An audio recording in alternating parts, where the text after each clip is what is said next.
study the properties of moist air. Okay, so properties of moist air. So these are all the properties of moist air. Now what is specific humidity? Okay, so air in the surrounding to us is a mixture of a dry air and water vapor. Okay, so basically the amount of dry air present in air in case of a psychrometry we consider it as a constant. So whatever the properties we have found out with respect to constant mass of a dry air. Okay, and that of mass we consider as a 1 kg. Okay, 1 kg or 1 gram. Now what is specific humidity? So specific humidity is simply nothing but a mass of water vapor. It's simply nothing but a mass of water vapor per kg of dry air. Per kg of dry air. Okay. So for water vapor, I consider MV, that is mass of water vapor, that is MV, and mass of dry air, I consider it as a M subscript A. So basically, specific humidity is nothing but a mass of water vapor present in a 1 kg of a dry air. Okay, then okay, so this is all the property of specific humidity. Then degree of saturation. So it is a simple ratio of specific humidity, that is specific humidity of unsaturated air to a specific humidity of a saturated air. Now what is unsaturated air? So unsaturated air is the air that is surrounding to us and which is in superheated state. So, and where water vapor present in the air, we cannot see the water vapor that is present in the air. Okay, and what is saturated? Saturated specific humidity at a saturated condition means what? That is this omega is called as what? Specific humidity, and this omega is called as specific humidity at a saturated condition. Now what is saturated air? As earlier we also discussed this thing, that is saturated air is the air. Again students coming.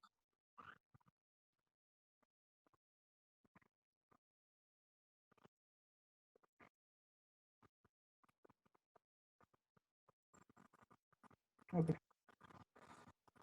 so again I will repeat degree of saturation. Okay, again I will repeat degree of saturation. It is simply a ratio of two specific humidity, that is specific humidity of unsaturated air to a specific humidity of a saturated air. Unsaturated air is the air which is surrounding to us, and water vapor present in the air as maybe in the state of superheated state, that is not visible to human eyes, that is called as a unsaturated air. What is saturated air? It is simply a air, that is where the water vapor present in the air is in its, where that air particular air will hold maximum amount of water vapor in it. Okay, so I will just draw it on a TS diagram so we can understand easily. So you can see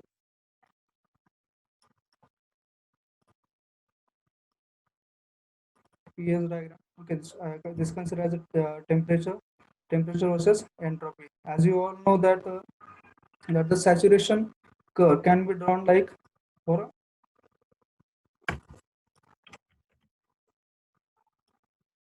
saturation curve can be drawn like this. Okay, so basically what is unsaturated air? That is air present in a superheated state, that is reason from this side onwards. As you all know that this is a critical point, the line which leftwards to the critical point will shows us a saturated liquid, and towards the right shows us a saturated vapor. Okay, so as whatever the unsaturated air, the omega that is related to the superheated air, that is water vapor present in the air is in a superheated state. Okay, and that whatever the specific humidity of the air is what, it is indicated by omega. And when we cool this air at constant pressure, there must be one point where its water vapor present in the air will starts condensing, and that particular specific humidity of the air is called as omega s. Okay, so this is all about degree of saturation. It is simply a ratio to which is humidity, that is humidity of unsaturated to the humidity of a saturated air. Okay, I hope you are understanding this.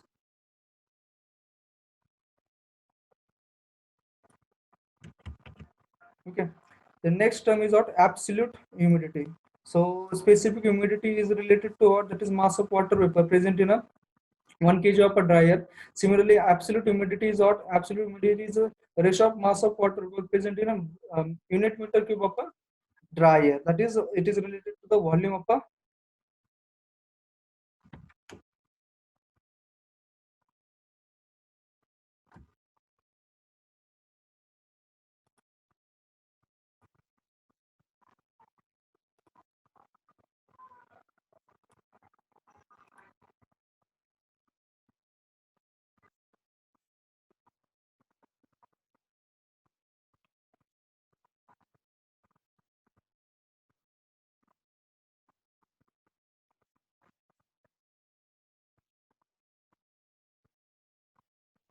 is I am audible to all? You can go to the chat section and give your reply. Is I am audible to all?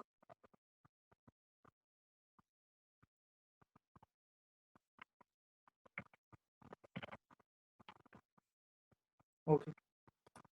Okay. So now we'll start with the next property, that is absolute humidity. So absolute humidity is basically a ratio of mass of water present in a unit kg of a dry, unit volume of a dry air. Okay. Similarly, relative humidity, again, relative humidity generally is represented in percentage. Okay.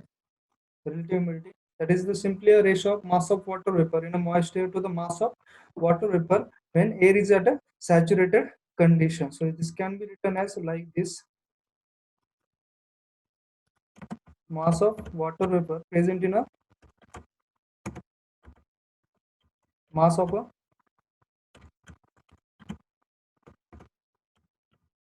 okay. So this is what relative humidity is, what mass of water vapor present in a moist air to the mass of water vapor present in a moist air at a saturated condition. So earlier I have already told you that what is saturated air. Okay.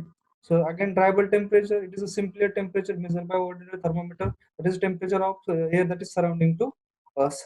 Then what is audible temperature? So audible temperature is basically what generally we deep that just a moment.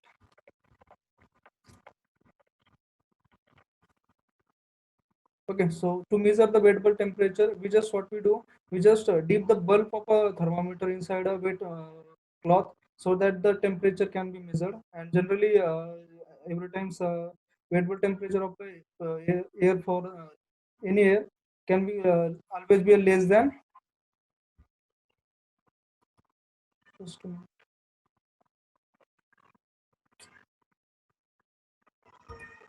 Okay, so variable temperature basically, as earlier I told you that it is a temperature of our air surrounding to us. But to measure variable temperature, what we do, we just dip a thermometer in a wet cloth so that the temperature can be measured. And generally, variable temperature is always lesser than that of the dry bulb temperature.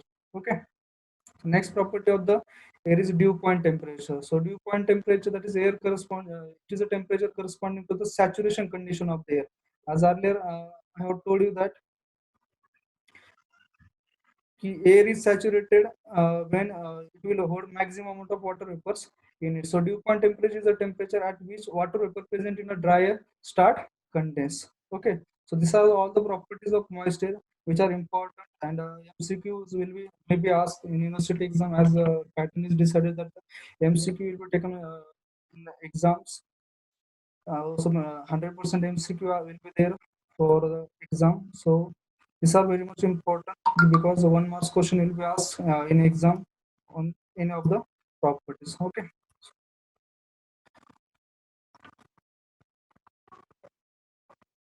Is I am audible to all? Okay. So this is about all about the psychrometric properties. Rather, I will say the properties of a moist air. Okay. Then we'll move towards psychrometric chart. Okay. I'll just clear this.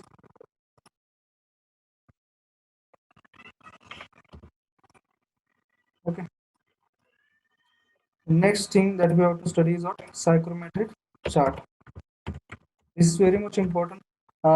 Before that, let me tell you about the psychrometric processes. Or I will first we'll study about psychrometric chart. Okay. So basically, what is psychrometric chart? Okay. So all those properties that we have studied, like specific humidity, relative humidity, then variable temperature, variable temperature, this can be drawn on a psychrometric chart, and psychrometric chart is useful to carry out cooling load estimation for any or auditorium or any other places where we have to install a AC, that is air conditioner. For that purpose, we need to understand basically what is psychrometric chart. So I will draw psychrometric chart. I think we all know about psychrometric chart because here I already told you that that is in during the lecture session, that is at the college, that is what is psychrometric chart. Okay, so basically we see the psychrometric chart. I will draw psychrometric chart.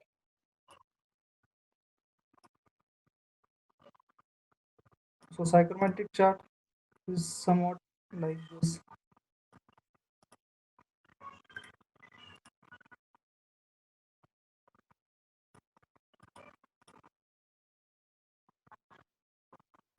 Okay, on x-axis there is diable temperature, it is TdB. Uh, just a minute, I will see some comments so that I understand whether you are getting point or not. Okay, is I am audible to all? I hope I am audible to all.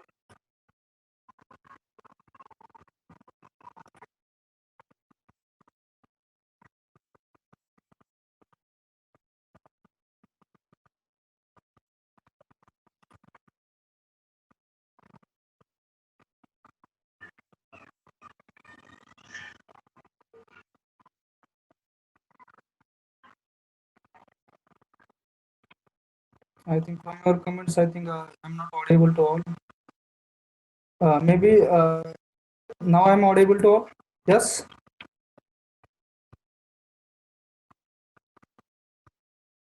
Okay. See, I'm also drawing. I'm also doing all those things on your screen. Also, you can see the screen as well. So, though there is a problem of sound, you can easily understand all these terms because it's already covered in the lecture also. So you can easily understand all these terms. Okay. So basically on okay. So basically on horizontal axis there is what variable temperature, and on vertical axis there is what specific humidity, that is W. Okay, so that is specific humidity. I will write it down here. Specific humidity. Okay. Then this curve line indicates this curve line. That is this curve line indicates saturation curve. Saturation curve. Okay. This particular line. This particular line indicates what saturation curve. Okay, and it is also called as 100% relative humidity. And as earlier I told you that relative humidity lines can be drawn. It is measured in what percentage of here whatever the water present in a saturated condition, moisture. Okay, so that this particular saturation curve also indicates what 100% relative humidity line. Okay, then this relative humidity lines can be drawn like such. These are the curve lines. Okay, these are what relative humidity. These are all what relative humidity lines. Okay, these are what relative humidity lines. Okay, these are what relative humidity lines.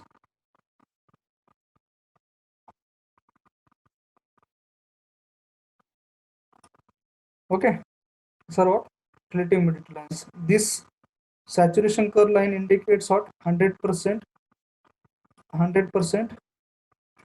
relative humidity. The saturation curve, the relative humidity is what relative humidity is 100%. 100% relative humidity. Okay, there will be 100% relative humidity, and then relative humidity goes on decreasing from 100 to 90, 80, 70, and 60. Okay, so like this relative humidity lines, relative humidity can be varied. Okay, apart from that, there will be a one factor that is of sensible heat factor. We will see that is in letter words, that is at the right hand side of the psychrometric chart, where we find where we calculate where we see the sensible heat factor. Okay, so this particular vertical line shows us about, yes, about what, sensible heat factor. Okay, so these are all the terms related to the psychrometric chart. So apart from that, uh, we can draw different psychrometric processes on psychrometric chart, like sensible cooling. I will write it down on the board here also. That is psychrometric processes.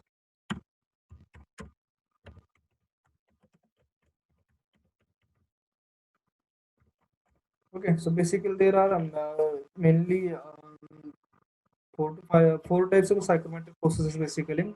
It is other than there are basically eight types of psychrometric processes, but generally we carried out in AC. Generally we carried out maximum two to three types of air conditioning. Uh, that is psychrometric processes. The first is out sensible heating, then sensible cooling,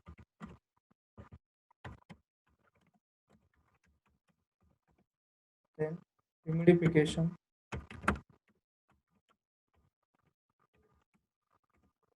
dehumidification.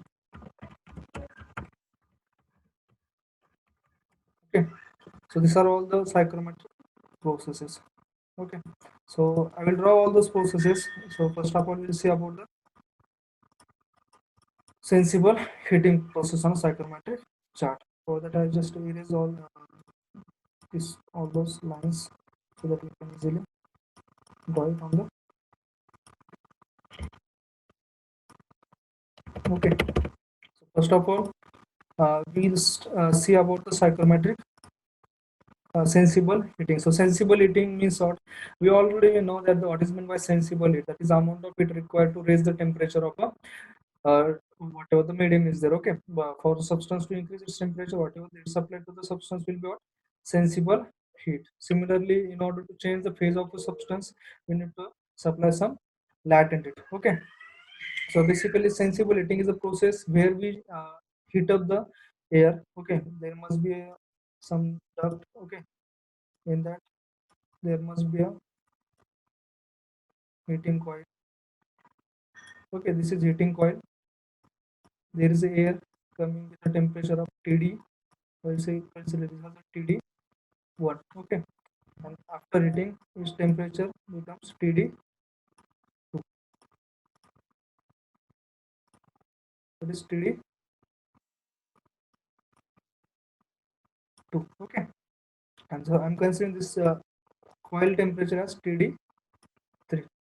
Okay, so sensible heating is basically what? It is a heating process where we increase temperature of a whatever the air that is coming from the outside, and that is supplied to the rooms. This can be considered as a room side condition of the air, and this can be considered as the outside condition of the air. Okay, so how we can draw this particular process on psychrometric chart? So, okay, so we can see the dry bulb temperature line and specific humidity line.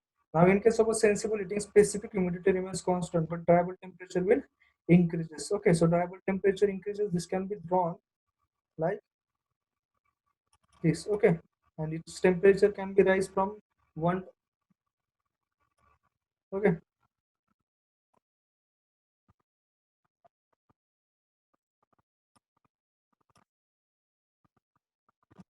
this can be considered as a point number one. Okay, so this is the inlet condition of the air. Similarly, after heating, so see there is no always there is a no 100% heating of a, that is air coming in from the outside. There must be some bypass factor for any particular coil. So basically, when this coil is having a temperature, say consider as a 100 degrees Celsius, the air coming at us say 60 degrees Celsius, so it may be heat up to 80 degrees Celsius. It is never possible that its temperature becomes 100 degrees Celsius. Okay, so this T2 temperature may be rise up to what we can say. So I will just draw it. Just a minute.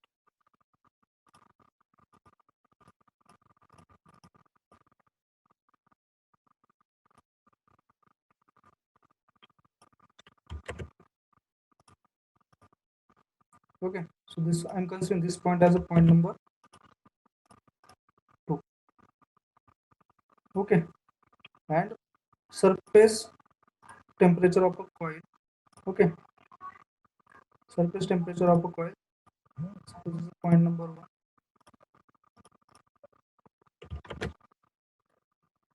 Okay, then suppose this is point number 2 and this is point number 3.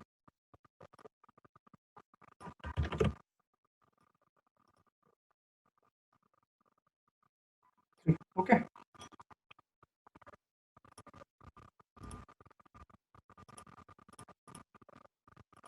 okay, okay. So this temperature is corresponding to what? This temperature is corresponding to this value, that is TD3. Okay, this T2 temperature is corresponding to what? Inlet temperature condition. That this T1 temperature is corresponding to what?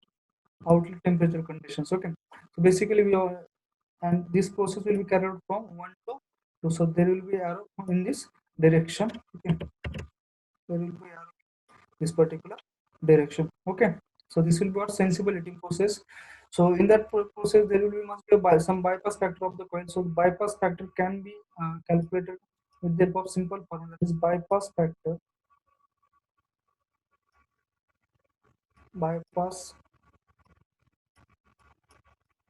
factor is equal to, what you can consider this as a, that is what bypass factor is, means how much amount of bypass air will be there. Okay, that is the air that is not coming into the contact of this heating coil. Okay, so that can be written as, that is TD3, this temperature minus this temperature, that is TD3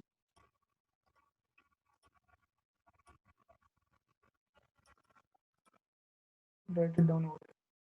This TD3 minus TD2 divided by TD3 minus TD1, TD3 minus TD1, that is the bypass factor of a heating coil. Okay, that is bypass factor of a,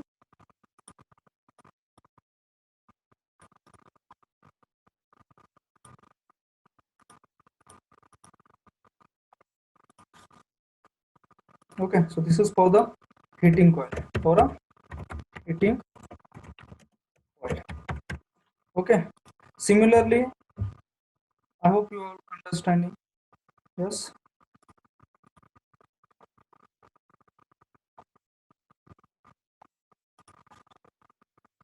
Okay, so this is all about what? Sensible heating. Similarly, sensible cooling is what? It is opposite to that of a sensible heating. Okay, so sensible, in case of a sensible cooling, the process will be reverse as a of that of a sensible heating. Okay, so basically sensible,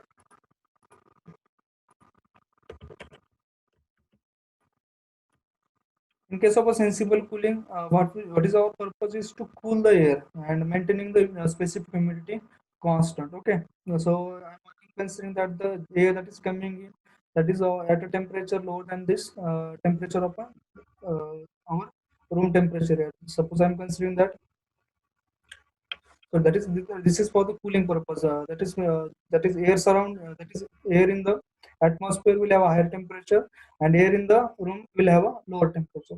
Just a minute. I have to charge it. एकच minute फक्त मी चार्जिंगला लावतो PC.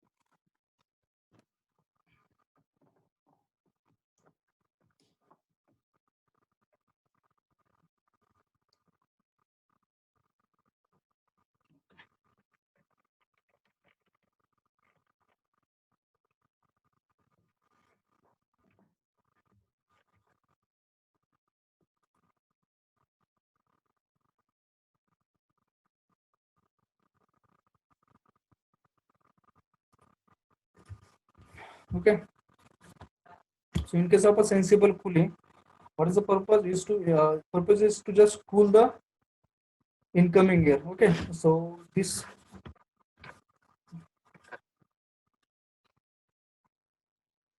okay, so that is TD1 temperature must be higher than the TD2.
ठीक आहे, मी unmute केलेलं आहे.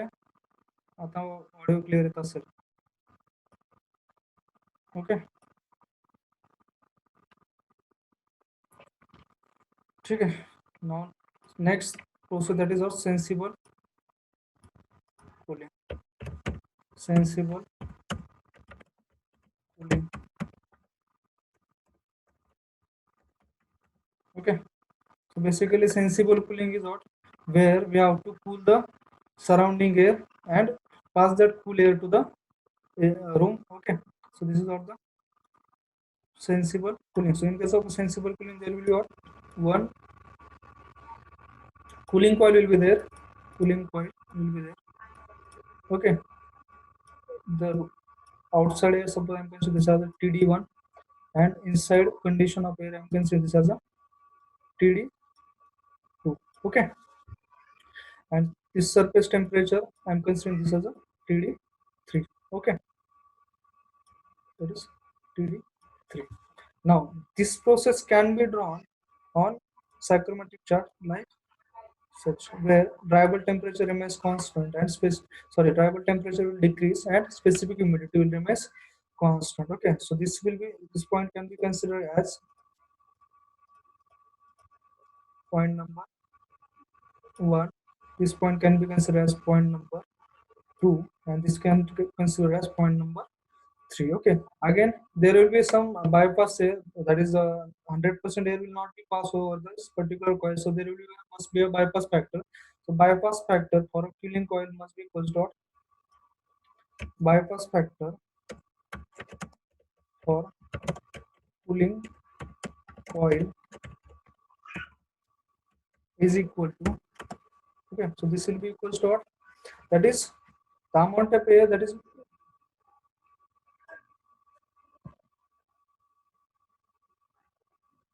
amount of air that is not cool, that is TD2 minus TD3.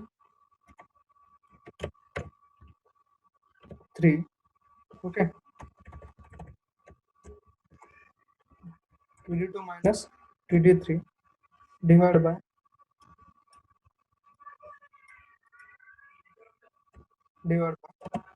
TD1 minus TD1 minus TD TD3. Okay, so this will be the formula for the bypass factor of cooling coil. I hope you understand sensible heating as well as sensible cooling process. See, this is very much essential when we study cooling. That is a cooling load estimation.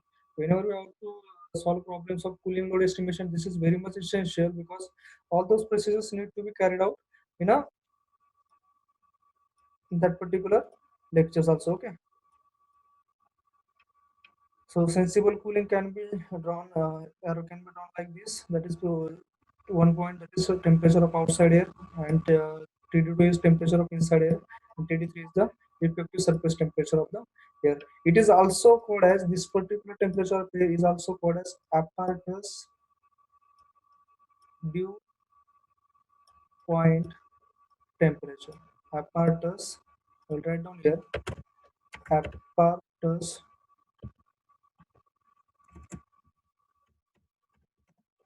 dew point temperature. Okay, so this is all about. Okay, so this is all about sensible cooling. I hope you all understand what is meant by sensible cooling. Uh, okay, so this is what, this particular surface temperature of air. That is, I will again write you here,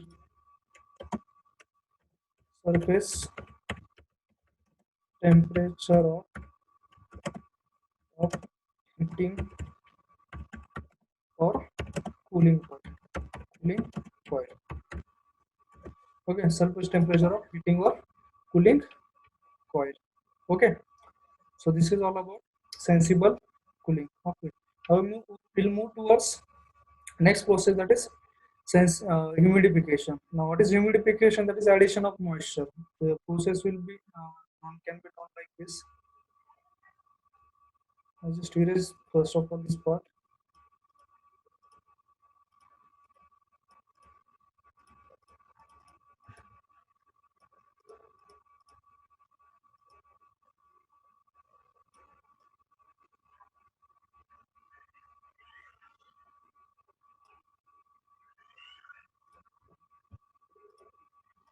Okay, this is humidification.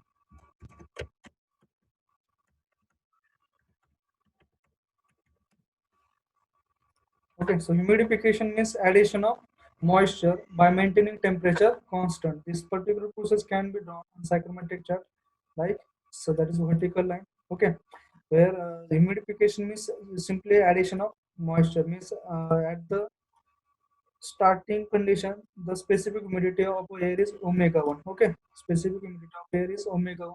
After addition of some moisture, its humidity will increases with constant dry bulb temperature. With constant dry bulb temperature. Okay, so this is process is called as humidification.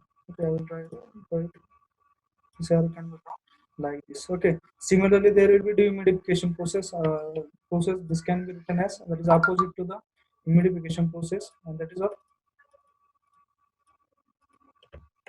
dehumidification. Next process is what dehumidification, where there will be a some, yes, there will be some removal of moisture from the air. Okay, so this arrow will, direction of arrow will change, and this can be done like,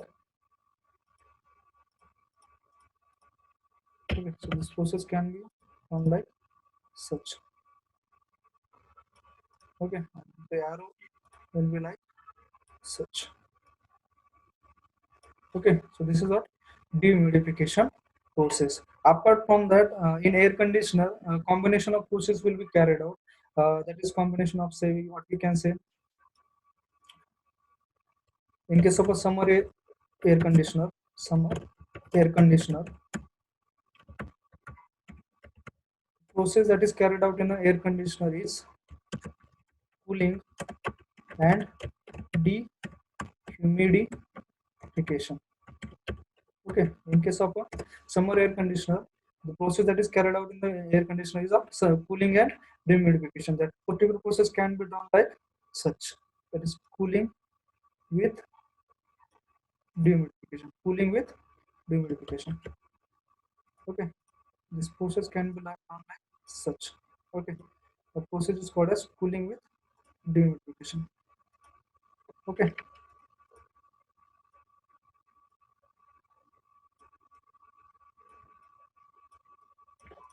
it is cooling with dehumidification. This process is called as cooling with dehumidification. Simply, in case of winter air conditioner, the process that is carried out. In case of winter air conditioner, winter air conditioning, process is carried out is heating with heating and humidification. Okay, so these are the all processes that is carried out in case of a summer as well as in winter air conditioner. Okay, so basic arrangement, I will just show you the basic arrangement of summer air conditioner. What are the different parts of a summer air conditioner as well as winter air conditioner? In case of winter air conditioner, there will be heating and humidification. In case of summer air condition, there will be what?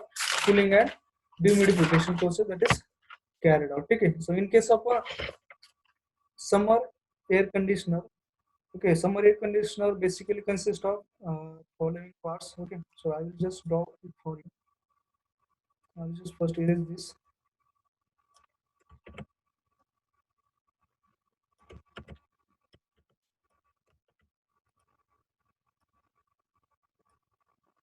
For a summer air conditioner, suppose this is summer air conditioner. So basic parts of a summer air conditioner is what? There will be a filter, then there will be a, that is for summer air conditioning. That is for summer air conditioning. That is, I will write it down here. That is air conditioning.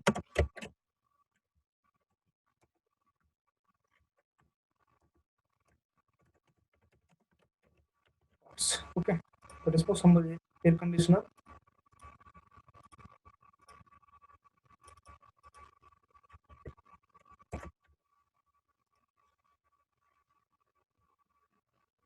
Air conditioner parts. Okay, so this will be what? Filter. As we know, that we all know that the air conditioning, in case of air conditioning, a filter air will be essential for the purpose of human comfort. Okay, then next is what? Cooling coil. Next is what? Cooling coil. This is what called as, this is called as cooling coil. Okay, the next part, in case of a summer air conditioning, is what? A sump to collect the water particles. Okay, so basic requirement is what?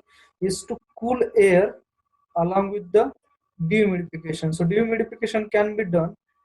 Yes, dehumidification can be done when we cool this air at a temperature lower than its dew point temperature. Lower than its dew point temperature. When we cool that particular air below dew point temperature, the water vapor present in the air will condense and it will be collected in the sun. Now, this temperature that is coming out from the cooling coil, the temperature of air will be much more lower than what we need to have in the room. Okay, okay. So for that purpose, a heating coil is provided. Okay, so this is what? Heating coil. Okay, so heating coil, function of heating coil is to heat the air and pass it to the room at desired temperature. Okay, so this is all about the parts of a summer air conditioner, where we have to carry out two processes, that is cooling and dehumidification. So this was the process that we have to carry out in case of a summer air conditioning. In case of winter air conditioner, the parts that is used, okay, that is here the part is used is what?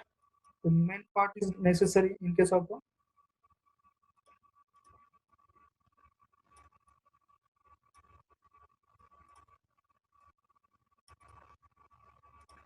this is filter. Again, there is filter is here.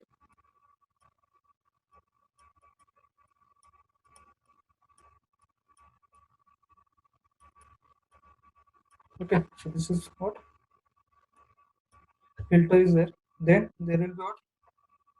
In case of a winter air conditioner, there is a necessity of heating coil because the air coming in from the surrounding is at a very much lower temperature than the this room temperature. So that for that purpose, we need to heat up that air. Okay, so for that purpose, we have to provide here a heating coil. I just erase this. heating coil. There will be heating.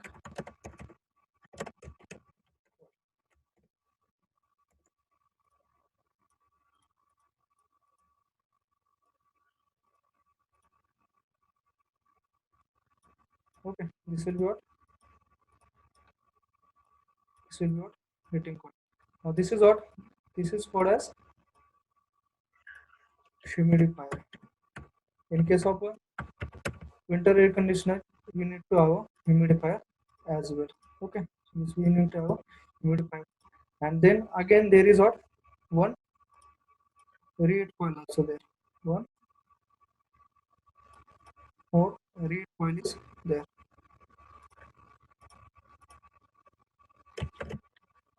Okay, so this is what?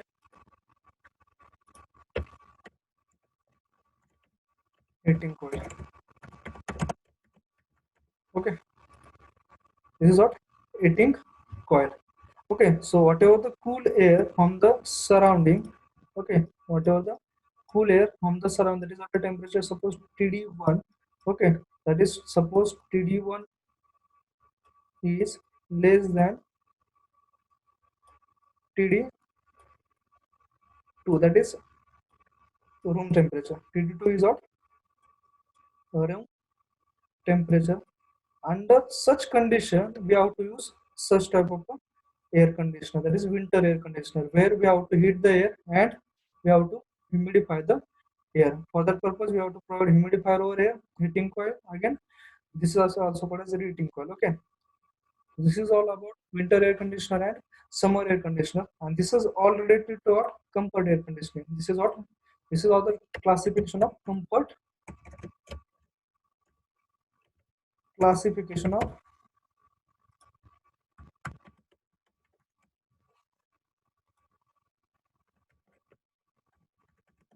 comfort air conditioning. Conditioning. Okay, so these are the two classifications. Apart from that, nowadays this is one of the classification. This is another classification. Apart from that, we use third type of air conditioner, that is called as all year round air conditioner. All year round air conditioner.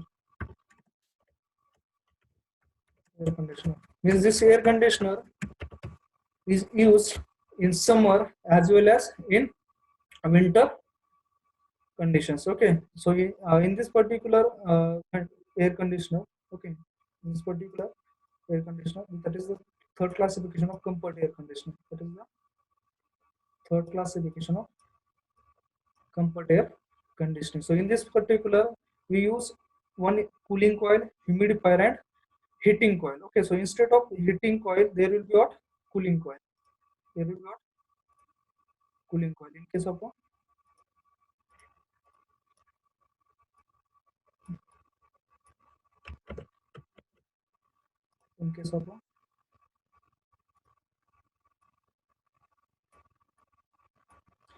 all year round air conditioner. Okay, so there will be what? Cooling coil. There will be what? Cooling coil. Okay, so these are what?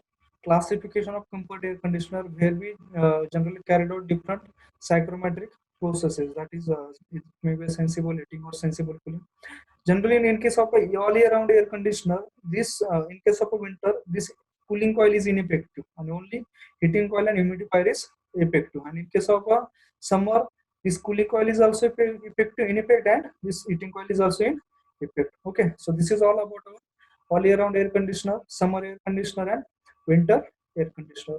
So I hope you all understand what are the concepts of psychrometry. In